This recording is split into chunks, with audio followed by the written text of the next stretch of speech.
ঠাকুমা বাবার দিকে তাকিয়ে স্পষ্ট গলায় বললেন, ওইসব মেলেচ্ছদের ব্যবহার করা জিনিস কিছুতেই ওপরে তোলা যাবে না। যদি ওপরে ওঠে তাহলে আমি এই বাড়ি থেকে দূর হয়ে যাব। এই বয়সে এই বাড়িতে এসব অনাচার আমি দেখতে পারবো না, এই বলে দিলুম। বাবা কাঁচুমাচু মুখে দাঁড়িয়ে। এ বাড়িতে ঠাকুমার কথাই শেষ কথা। সকলেই ঠাকুমার ভয়ে জড়সড়। বাড়ির বউ মানে আমার মাও সবসময় ঠাকুমাকে তুষ্ট করে চলেন। তাও মাঝে মধ্যে পান থেকে চুন খসলেই শুরু হয়ে যায় ঠাকুমার বাক্যবান। ঠাকুমার সামনে দাঁড়ায় কার সাহস? বাবারও এমন সাহস ছিল না যে ঠাকুমা রেগে গেলে তার সামনে দাঁড়িয়ে থাকবেন। তবুও ঠেকায় পড়ে এদিন দাঁড়িয়েছিলেন এবং শেষ চেষ্টাটা করলেন। বললেন, মা, তুমি নিজে একবার নিচে নেমে দেখবে, চলো, তারপর নয় বাতিল করে দেবে। এমন কারুকাজ করা কাঠের ড্রেসিং টেবিল আর খাট এ চত্বরে যে পাওয়া যাবে না। ঠাকুমা বাজখাই গলায় চিৎকার করে ওঠেন, যা দেখার আমি বারান্দা থেকেই দেখে নিয়েছি। আমাদের চারু মিস্ত্রি ওর থেকে ঢের ভালো কাঠের কাজ করতে পারে। বাবা মিনমিনে গলায় বলার চেষ্টা করেন, এ তল্লাটে চারুর মতন কাঠের মিস্ত্রি পাওয়া দুষ্কর ঠিকই, কিন্তু চারুও এমন জিনিস তৈরি করতে পারবে না মা। সাহেব অনেক কম টাকায় ছেড়ে দিয়েছে, তাই নেহাত দেশ ছেড়ে চলে যাচ্ছে। তাই ঠাকুমা একটা অবজ্ঞাসূচক শব্দ করে বলেন, দেশ ছেড়ে চলে যাচ্ছে যেন উদ্ধার করেছে, এমনি এমনি যেন যাচ্ছে। তাড়িয়ে দেওয়া হয়েছে তাই যাচ্ছে। এই দেশ এখন আমাদের, অনেক বছর জ্বালিয়েছে, আর নয়। বাবা পাংশু মুখে শুধু বলেন, তাহলে কি করব? কি করবে তার আমি কি জানি। ওসব মেলেচ্ছদের ব্যবহার করা জিনিস আমার উপরে উঠবে না, এই আমি বলে দিলাম, ব্যাস। ঠাকুমা মুখে দোক্তা ঠুসে নেন। বাবা ধীরে ধীরে সরে আসেন ঠাকুমার কাছ থেকে, ঘরে এসে বসেন।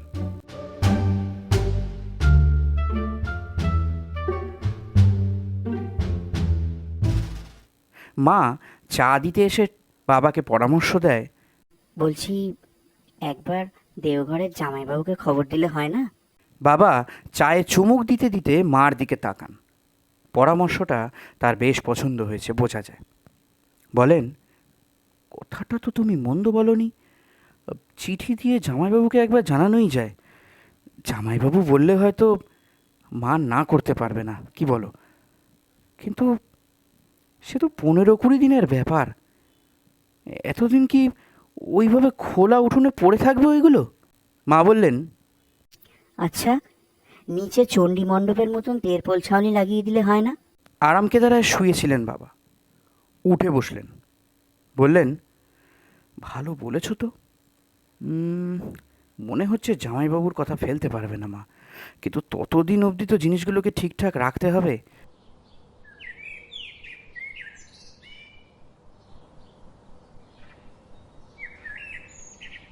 পরদিন উঠোনে বাঁশ এলো। 4 কোণে 4টে বাঁশ পুঁতে ত্রিপলের ছাউনি টাঙিয়ে দেওয়া হলো।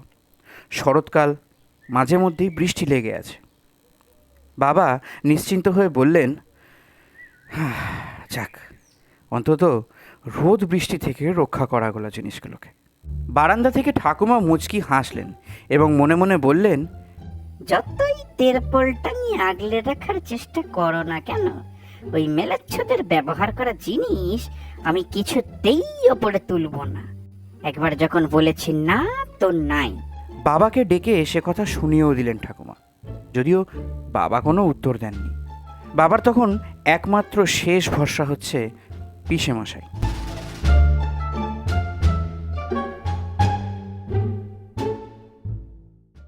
দেওঘর থেকে পিসেমশাই এলেন 15 দিন পর।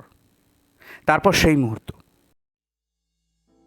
বাবা দরজা আগলে দাঁড়িয়ে, আর ঠাকুমা তারস্বরে চিৎকার করে চলেছেন, পথ ছাড় দাশু, আমাকে যেতে দে।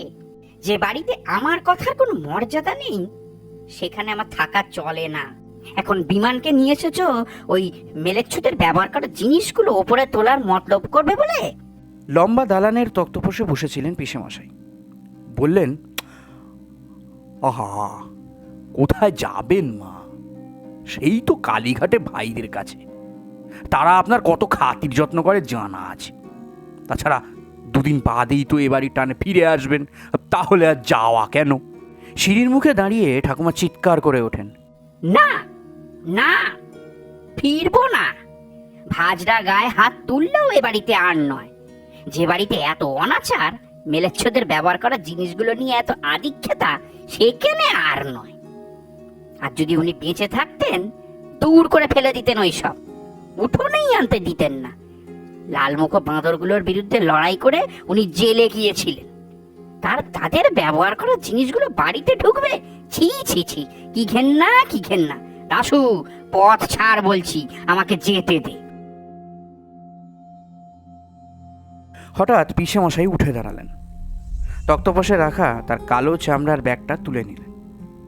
তারপর ধীরে ধীরে এগিয়ে গেলেন দরজার দিকে। গম্ভীর গলায় বললেন, এই দাশুরথি, পথ ছাড়ো দেখি, দেওঘর ফিরে যাই। বাবা তো অবাক। যাকে নিয়ে এলেন যুদ্ধ জয়ের আশায়, তিনিই কিনা রণে ভঙ্গ দিচ্ছেন। পিসেমশাইয়ের ভাবগতিক দেখে ঠাকুমা একটু ঘাবড়ে গেছেন মনে হলো। তার কণ্ঠস্বর খানিকটা নরম হয়ে এলো। বললেন, তুমি যাবে কেন বাবা?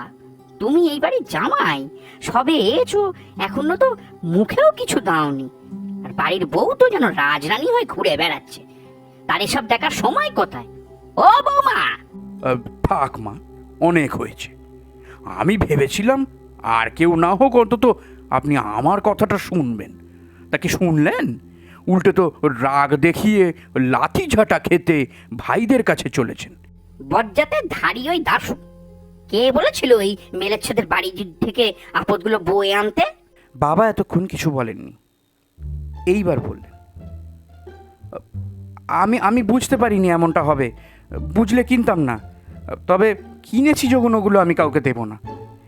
এমনিতেই বড় ভাইরা হতে দিয়ে পড়ে আছে ওগুলো আত করিতে নেবে বলে। কিছুতেই দেবো না। বরং বাড়ির জ্বালানি কাঠ হিসেবে ওগুলো ব্যবহার করবো, তাও ভালো। এবার বোধহয় ঠাকুমার মনে হলো যে তার আপত্তিটা একটু বাড়াবাড়ি ধরনের হয়ে যাচ্ছে। জামাই মানুষের সম্মানটাও তো দেখতে হবে। কিছু একটা ভেবে তিনি বাবাকে একটা ধমক দিয়ে বললেন, তোমাকে আর কিছু করতে হবে না, থাক, অনেক করেছো। এবার বাকি কাজটা আমি করব। তুমি একবার ওই গণেশ পুরুতকে খবর দাও দেখি। বাবা অবাক হয়ে বললেন, গণেশ ঠাকুর মশাই? কেন? ঠাকুমা তার কণ্ঠস্বর সপ্তমে চড়িয়ে বললেন, আমার ছেড়াতে হবে তাই। পিসেমশাইও অবাক। বললেন, কেন মা? আবার পুরোহিতের কি প্রয়োজন? ঠাকুমার মুখ তখনও গম্ভীর। বললেন, পেরাশ্চিত্তি করতে হবে তো। মেলেচ্ছদের ব্যবহারগুলো জিনিসগুলোর দোষ কাটাতে হবে না? দোষ না কাটিয়ে ওসব আমি ওপরে তুলছি না, সে বিমান তুমি যতই বলো না কেন। পিসেমশাই আবার তক্তপোষে এসে বসেছেন। বললেন, সে তো ঠিক কথাই। আমি তো আগেই দাশুরো থেকে বলেছিলাম, হিন্দু বাড়ির সকলের একটা মঙ্গল অমঙ্গল আছে না, দোষ তো কাটাতেই হবে। ঠিক আছে, পুরুত ঠাকুর এসে যা বলবেন সেটাই করতে হবে। ঘটনার গতি পরিবর্তনে বাবা কেমন যেন হতবুদ্ধি হয়ে গিয়েছিলেন। একবার ঠাকুমা আর একবার পিসেমশাইয়ের দিকে তাকিয়ে ছুটলেন গণেশ পুরুতের বাড়ির উদ্দেশ্যে, এবং খানিকক্ষণের মধ্যেই ঠাকুরমশাইকে বগল দাবা করে বাড়িতে ঢুকলেন।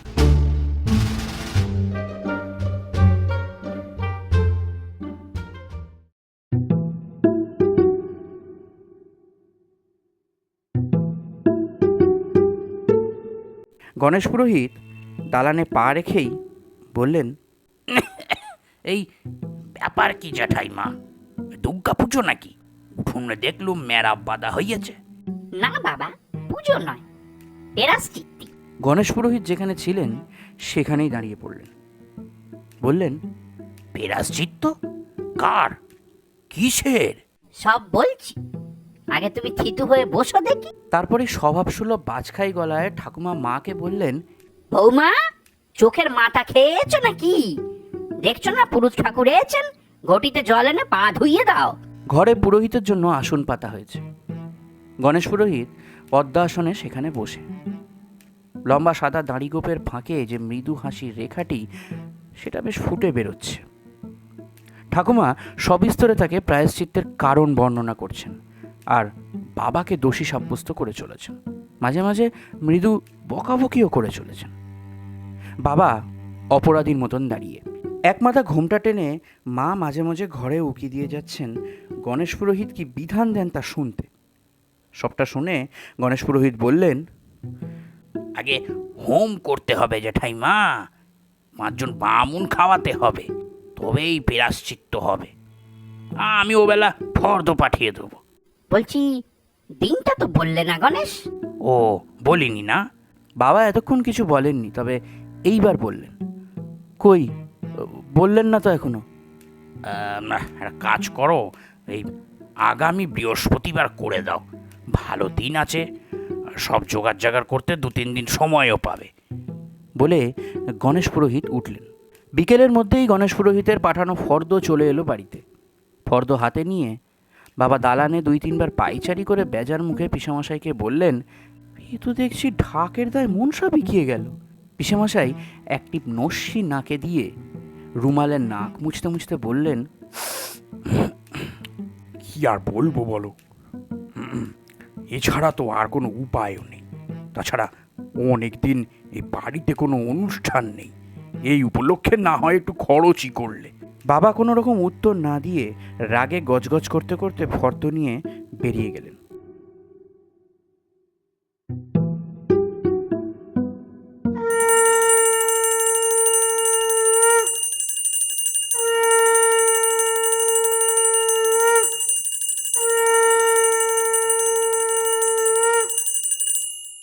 পুজো হলো, হোমযজ্ঞ হলো, প্রায়শ্চিত্তও হলো।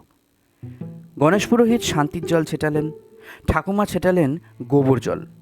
এরপর একে একে ড্রেসিং টেবিল ও খাট উঠল দোতলায়। তবে ঠাকুমা ও গণেশ পুরোহিতের যৌথ নির্দেশে খাটের তোষক ও গদি ফেলে দেওয়া হলো। বাবা একটু আপত্তি করেছিলেন, কিন্তু তা ধোপে টেকেনি। বাবা বলেছিলেন, হোম হলো, যজ্ঞ হলো, শান্তি সস্তায়ন হলো, আবার তোষক গদি ফেলে দেওয়া কেন মা? ঠাকুমা উত্তর দেওয়ার আগেই গণেশ পুরোহিত বলে উঠলেন, এ তুমি কি বলছো বাবা? এই তোষক গদিতে ওই মেলেচ্ছগুলো শয়ন করতো, ওদের স্পর্শ লেগে আছে ওখানে, আর তুমি কি না? কোনো উত্তর দিতে পারেননি বাবা। মৌন সম্মতি জানিয়েছিলেন গদি তোষকহীন খাট ওপরে তোলার। নিজে দাঁড়িয়ে থেকে তদারকি করেছিলেন। আর একটু ডান দিকে হেলিয়ে দে, আরে সোজা করে ধর, আরে গায়ে কি জোর নেই তোদের, আরে একটু ঘুরিয়ে নে, আহা সেই চোট লাগালি তো, সামান্য কি একটু বুদ্ধি নেই তোদের, বাঁদরের দল।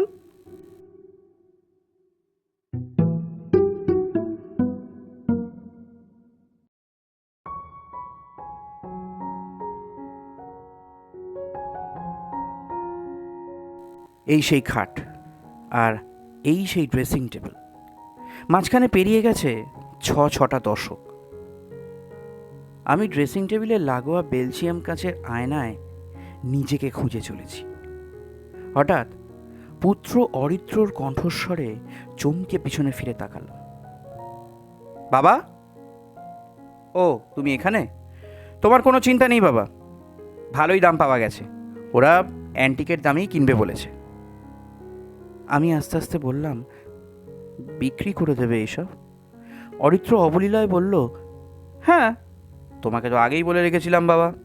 বলেছিলে, কিন্তু কোনো কিন্তু নয় বাবা, ইট হ্যাজ বিন সেটেলড, আমার নতুন ফ্ল্যাটে এইসব ওল্ড ব্যাকওয়ার্ড ফার্নিচার মানাবে না।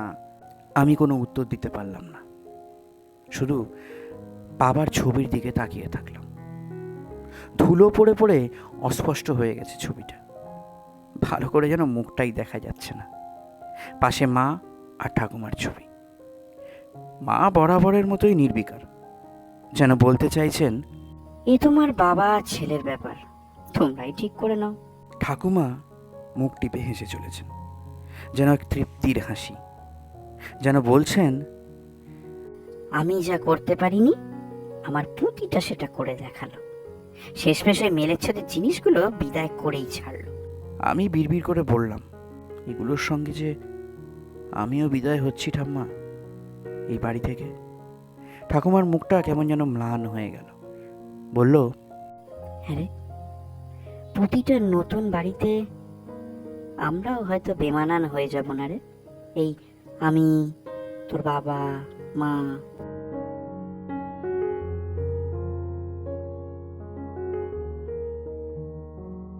আমি যদিও কোনো উত্তর দিতে পারিনি। ফিরে এলাম যেখানে দাঁড়িয়েছিলাম এতক্ষণ, ঠিক সেইখানে। বেলজিয়াম কাঁচের আয়নায় নিজের মুখটা এতক্ষণ দেখতে পাচ্ছিলাম, এবার আর দেখতে পেলাম না। ক্রমশ অস্পষ্ট হয়ে যাচ্ছে মুখটা, ক্রমশ অস্পষ্ট, বাবা ঠাকুমাদের মতন।